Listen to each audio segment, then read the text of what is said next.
Hey, salut à tous, c'est Pete du blog apprendre-à-dessiner.org, j'espère que vous allez bien. Ça faisait bien longtemps que j'avais pas fait une vidéo sur ma chaîne YouTube et donc c'était l'occasion. Je voulais vous parler, donc c'est un petit peu dans la lignée de ce que je voulais vous parler, c'est-à-dire des logiciels de dessin qui existent. J'ai déjà fait des tests de tablettes graphiques, je l'avais diffusé la dernière fois, j'ai déjà parlé des différentes tablettes PC qui existent et maintenant je vais vous parler des logiciels. Donc je connais pas tous les logiciels, hein, je suis loin de tout connaître, mais on m'a rapporté certains logiciels récemment, on m'a dit ah tiens Pete tu devrais jeter un coup d'œil, donc c'est ce que j'ai fait, et aussi il y a d'autres logiciels que je connais, donc aussi bien gratuits que payants, et je vais essayer de vous en parler aujourd'hui. Donc avec quoi je dessine moi-même Pourquoi je dis ça? Donc avec quoi je dessine? Donc je dessine avec essentiellement avec 3 logiciels et de temps en temps je switch vers 1 ou 2 logiciels à côté. Le premier que j'utilise c'est SaiPenTool. SaiPenTool c'est un logiciel japonais. D'ailleurs je peux vous le montrer ici même. SaiPenTool. Je sais même pas s'il existe encore le site. Là, c'est Systemax Software Development. Donc ça, c'est mon logiciel préféré. Donc déjà pour l'acheter, c'était la croix et la bannière, je m'en souviens. Donc voilà, c'est ici que je l'ai payé. Voilà, donc j'ai pas grand chose à dire sur ce logiciel aujourd'hui parce que je sais qu'il y a nombreux d'entre vous qui en auront rien à faire, hein, surtout qu'il est payant, je crois qu'il est à 50 €, quelque chose comme ça.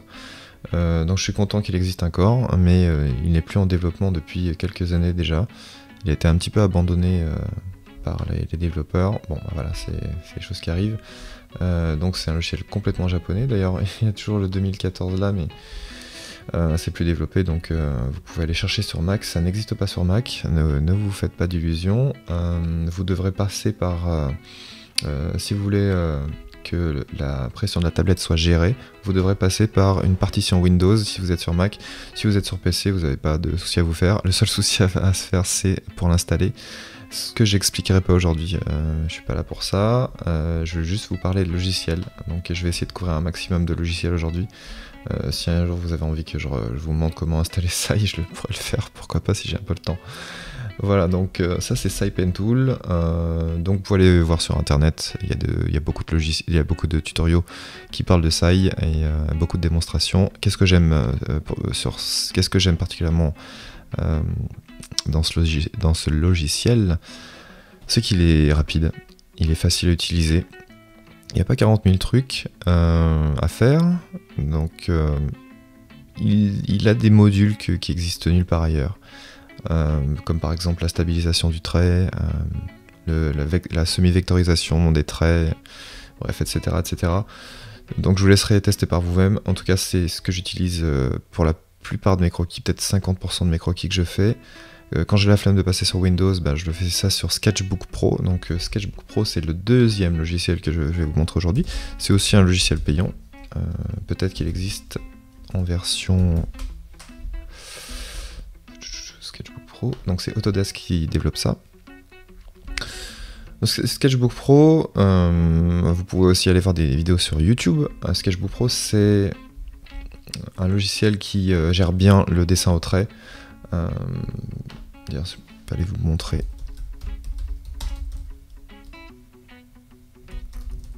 ce qu'il a dans le ventre. Sur Google Images, voilà, donc... on peut tout faire sur Sketchbook Pro. Le mieux, c'est de travailler avec Sketchbook Pro de façon assez basique. On fait un croquis, on met au propre avec un ancrage et ensuite on colorise avec un ou plusieurs calques. Et voilà, il est réactif, il est rapide. Il est très très bien comme logiciel. Donc si vous voulez débuter en digital painting, sincèrement, je vous recommande de mettre... quelques dizaines d'euros là-dedans, c'est très très bien. Le dernier logiciel que j'utilise la plupart du temps, c'est Photoshop, tout le monde le connaît. Alors Photoshop qui est développé par Adobe, c'est ici. Alors maintenant il est en version CC, et c'est Creative Cloud, je crois que ça s'appelle, ouais. Donc le cloud, ça veut dire que le logiciel est en partie en ligne, ça veut dire que vous allez devoir passer par un abonnement, voilà, c'est ça. Donc vous pouvez plus je crois qu'on peut être offline quelques temps avec Photoshop, mais de temps en temps il faut se reconnecter. Je sais pas si vous connaissez Spotify, mais c'est pareil pour la musique, on est obligé de se reconnecter à des moments. Moi j'ai un abonnement Spotify aussi premium, ça m'évite de me payer toutes les pubs, etc. C'est vraiment sympa de travailler avec Photoshop, il sait tout faire. Donc on peut avoir... bon, ça c'est pour les professionnels. Sincèrement, bon, si vous n'avez pas le budget, je comprendrai. En tout cas, c'est ce que j'utilise. Et de temps en temps, je utilise Corel Painter.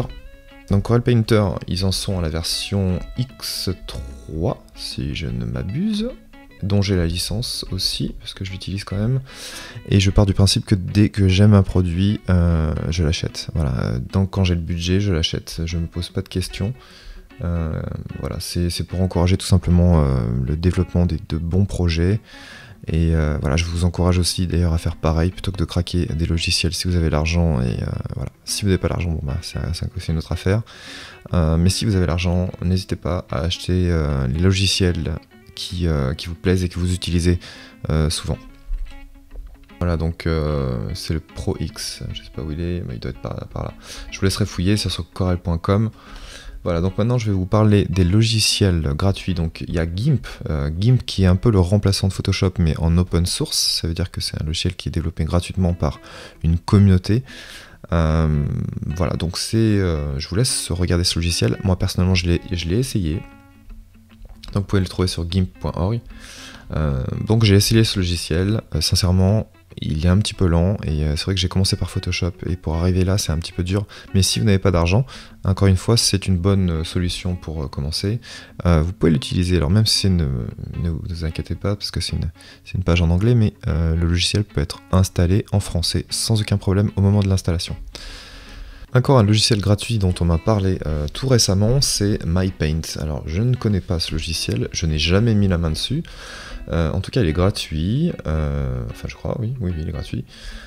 Et on peut faire pas mal de choses. Donc vous avez vu, on peut utiliser des effets naturels, on peut utiliser des effets un petit peu expérimentaux.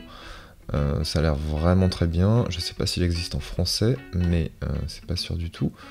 En tout cas, je veux dire, certaines interfaces sont en anglais, mais on peut, franchement, au bout d'un moment, on s'habitue. Voilà, même si, bon, si vous trouvez une traduction, c'est tant mieux pour vous. Si vous êtes allergique un peu à l'anglais, bon bah c'est tant pis pour vous. Mais parfois, en faisant 2-3 efforts, il faut pas abandonner un logiciel s'il est en anglais. C'est mieux que le japonais, ça je peux vous l'assurer. En tout cas pour moi. Donc n'hésitez pas à l'installer. Moi je pense que je l'utiliserai. Je sais pas s'il existe sur Mac. En plus il a l'air d'exister sur Mac. En tout cas j'ai regardé un petit peu sur DeviantArt ce qu'il peut faire. Ça a l'air il a l'air de couvrir pas mal de choses. Donc c'est pas mal du tout. Voilà. En parlant de notre ami DeviantArt, qui est une communauté, je ne sais pas si vous connaissez, c'est une communauté très très connue, c'est-à-dire c'est la plus grande communauté du monde, de dessinateurs, hein, je parle, donc de dessinateurs, de digital painter, etc. On peut aller sur Muro, donc muro.deviantart.com, et on tombe sur un logiciel de dessin qui est plutôt pas mal, qui est gratuit et qui peut se connecter avec votre compte DeviantArt. Donc je vous invite à utiliser DeviantArt rien que pour ça. Même si moi je vais pas beaucoup sur DeviantArt, de temps en temps je fais un petit croquis pour m'amuser. J'aime bien les différentes capacités de ce logiciel, il est plutôt bien fait, et puis surtout vous pouvez, si vous êtes connecté, vous pouvez tout simplement connecter votre dessin avec votre compte. Par contre, je ne sais pas si on peut le sortir en... peut-être qu'on peut le sortir... On peut peut-être l'exporter. Ben oui, je crois qu'on peut exporter ça et on peut enregistrer l'image. Ben voilà, c'est parfait. Donc vous avez vu, une fois que vous avez fait votre dessin, que vous avez utilisé tout ça là, je vous laisserai découvrir par vous-même, mais vous pouvez exporter l'image juste ici. Voilà. Donc ça, c'était pour muro.deviantart.com. Encore un autre logiciel donc, dont on m'a parlé, c'est Krita, donc .org, Krita qui a l'air d'être un bon logiciel au trait. Là j'ai l'impression que c'est vraiment pas mal ce qu'on peut faire avec. Je ne l'ai jamais essayé encore une fois, c'est des membres de la communauté Apprendre à dessiner qui m'ont notifié ça. D'ailleurs, je l'ai ajouté dans les ressources d'apprendre à dessiner. Je ne sais pas ce qu'il vaut, mais vous pouvez le télécharger. Il existe aussi sous Mac, bien qu'instable apparemment. Et je ne sais pas s'il existe en français, mais encore une fois, c'est toujours le même problème. C'est souvent des logiciels anglais, parce qu'il n'y a pas beaucoup de monde en France qui développe des logiciels gratuits.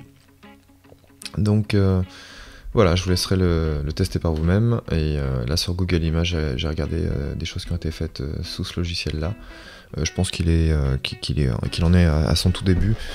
Ça doit pas faire bien longtemps qu'il est sur le marché, celui-là. Enfin, sur le marché, il est même pas sur le marché puisqu'il n'est pas vendu, mais voilà, donc je vous laisserai le tester par vous-même. Et vous pourrez d'ailleurs me renvoyer vos retours. D'ailleurs, si vous voyez qu'il y a d'autres logiciels dont je n'ai pas parlé dans la vidéo, n'hésitez pas à me le dire, et surtout à dire ça sous la vidéo, comme ça tout le monde pourra en profiter. Un autre logiciel dont l'interface ressemble étrangement à un mix de Photoshop et de Corel Painter. Bien sûr, c'est normal parce que c'est les deux leaders du marché, mais voilà, ils sont bien inspirés de ça. Ça a l'air plutôt pas mal.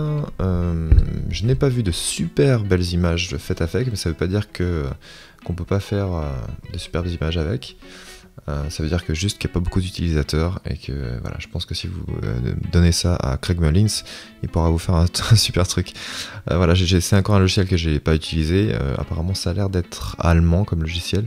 Voilà, c'est encore une solution à essayer. Donc j'ai l'impression qu'il y a aussi une version payante, alors j'espère que je vais pas... Voilà, il y a une version gratuite juste là, j'imagine qu'il a moins de capacité que la version payante forcément, mais en tout cas il existe en gratuit, donc je vous laisse le tester par vous-même, et j'ai vu 2-3 images faites avec ce logiciel, ça n'a pas l'air trop mal, voilà. Voilà, pour terminer cette vidéo en beauté, je voulais vous montrer donc ce qui peut être fait avec Corel Painter. Donc mon artiste préféré, peut-être que vous connaissez déjà, c'est Andrew Jones, qui était à l'époque, qui travaillait pour Massive Black.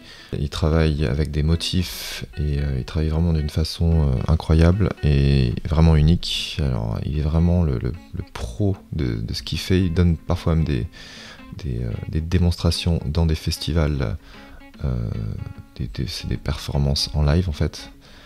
Donc en général c'est avec de la musique, c'est festival de musique, pardon. Voilà, donc allez voir son site, c'est androidjones.com.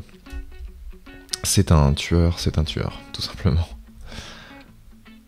Donc voilà, aussi n'hésitez pas, donc pour ce qui est de Sketchbook Pro, n'hésitez pas à aller voir tous les créateurs sur DeviantArt. Donc c'est autodesk-sketchbook.deviantart.com.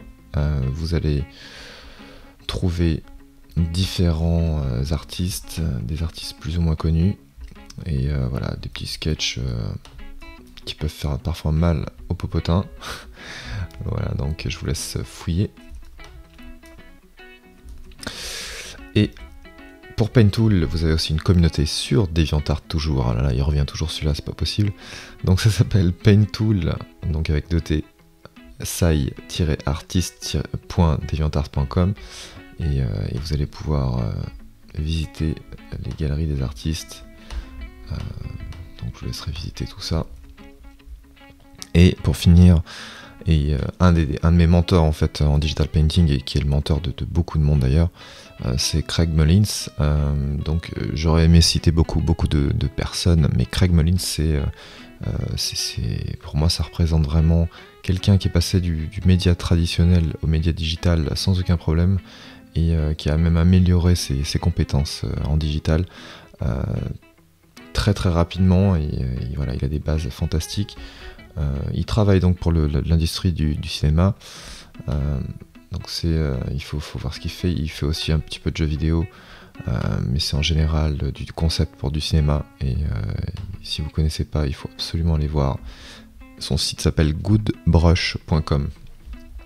C'est fantastique. Si ça devient pas un de vos mentors sous Photoshop, sincèrement, allez jeter un coup d'œil à son travail. Alors même si les premières fois ça vous touche pas forcément, moi ça me touche en tout cas. Au début, la première fois que je suis allé sur son site, je me suis dit tiens, bon, voilà, c'est pas génial et tout, mais à l'époque, je me rendais pas compte de tout le travail technique qu'il y avait derrière, toutes les compétences artistiques qu'il y avait derrière. Donc maintenant, je trouve ça tout simplement incroyable ce qu'il fait. Un petit peu d'ailleurs comme les maîtres de l'époque, de la Renaissance, etc. C'est des choses qui me sont un petit peu venues sur le tard, mais effectivement, c'est du bon boulot. Voilà. Sur ce, je vous souhaite une excellente fin d'année et d'excellentes fêtes. J'espère que tout va bien pour vous et j'espère que vous allez prendre de nouvelles résolutions pour 2015 et travailler un petit peu plus. Je vous conseille d'aller voir mon nouvel article qui parle un petit peu de procrastination, donc toujours remettre les choses à demain, etc. Moi pour 2015, j'ai pas attendu vraiment 2015, j'ai acheté des petits carnets Moleskine, et j'appelle ça d'ailleurs le Métroleskine. Si vous êtes sur Instagram et que vous tapez tag Métroleskine, vous allez voir mes petits croquis qui durent en général pas plus de 2 minutes. Et voilà, c'est ma façon nouvelle de dessiner, parce que j'ai de moins en moins de temps pour dessiner et de m'occuper de tout ça, donc c'est plutôt un bon moyen pour dessiner dans le métro, pour dessiner dehors quand vous attendez un ami, ou voilà, ou vous êtes dans le bus, voilà, des petits carnets de croquis, vous pouvez vous faire plaisir.